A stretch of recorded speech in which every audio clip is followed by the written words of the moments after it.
services do Youth Without Shelter have to offer? Youth Without Shelter is a residence for homeless youth between the ages of 16 to 24. And we provide what we call a cycle of care, and we base it on 5 programs here. So it's an emergency residence in which a youth will come here and get given the basics: food, shelter, clothing, hygiene items, and they'll all be assigned what we call a case manager, so they're working on their goals. Then we have a stay in school program, which is youth that are all in school full-time, given the same basic necessities and then support for their education. An employment program helping youth find jobs, a housing program helping youth who want to get into a place of their own, and then we have a life skills program during the day called Steps to Success. Who started Youth Without Shelter and why? So we were started by a group of teachers and guidance counselors, and it was way back in 1986. Basically, just in this area of Etobicoke, there really wasn't a safe shelter for their students to turn to, and they recognized students in their classroom who actually needed a place like us, and based on those grants, they started the shelter. How has Youth Without Shelter grown over the years? In various ways. When we opened back in 1986, we were actually a 22-bed shelter, and now we're a 50-bed shelter. 2006 is when we actually opened our stay-in-school program. So before we were just one little building, and then we added this 20-bed stay-in-school program. How can individuals like us contribute to Youth Without Shelter? Well, just what you guys are doing right now, raising awareness, which is really, really important because, especially I think for young people, because this is an issue that affects your peers. So becoming knowledgeable about it, it's breaking those stereotypes. And then of course there's other ways to help. Donations are great. So I know today you guys brought in some food, which is amazing because that is a basic necessity. And so we also accept new clothing, we accept hygiene items, and we do rely really heavily on product donations. Of course financial donations as well. And volunteering is another way a lot of people help us out. Just even through our board of directors, through fundraising, and just even helping out with storage spaces in the shelter. Who funds Youth Without Shelter, and does the government contribute to your charity? Yep, so we do get government funding here. 50% is from the City of Toronto, which really is provincial funding that kind of gets trickled down to the city.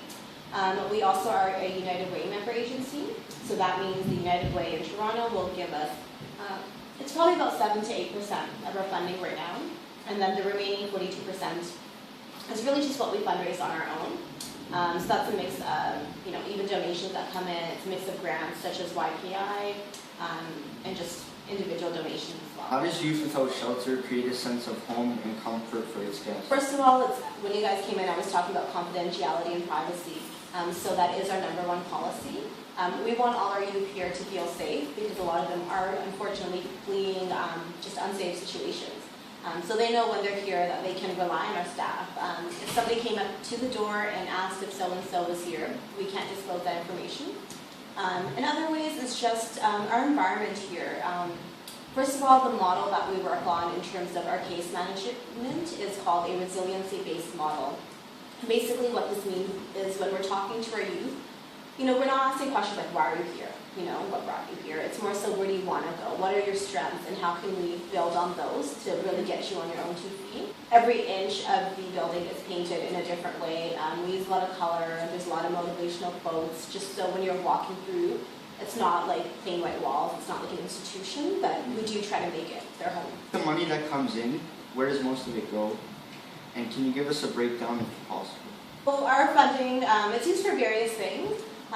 So first of all, when we're looking in terms of our operational costs for our youth, we say an average of $25 a night is what we'll give one youth a safe place to sleep, and we'll give them food and hygiene items. So based on that, we have 50 youth at one time, so quite a bit of funding. So a month on average, it's about $750 for one person. And then of course we have all of our additional programs. So those are another cost because the city funding covers our basic costs, but it's not covering all those additional programs that we talked about. And we are a shelter. We get about 1,000 people here in a year. There's so much wear and tear, so there's always something that just needs to be replaced. Like right now, our front office, we just got it repainted, and we have to put up these more protective kind of walls, so that's a cost. Even things like maintaining heating, especially during the winters, a cost. Flood that happened, we had some repairs we had to do for that, so funding is used for things like that as well. If we win the Ypi grand prize of $5,000, what could Youth Without Shelter do with it?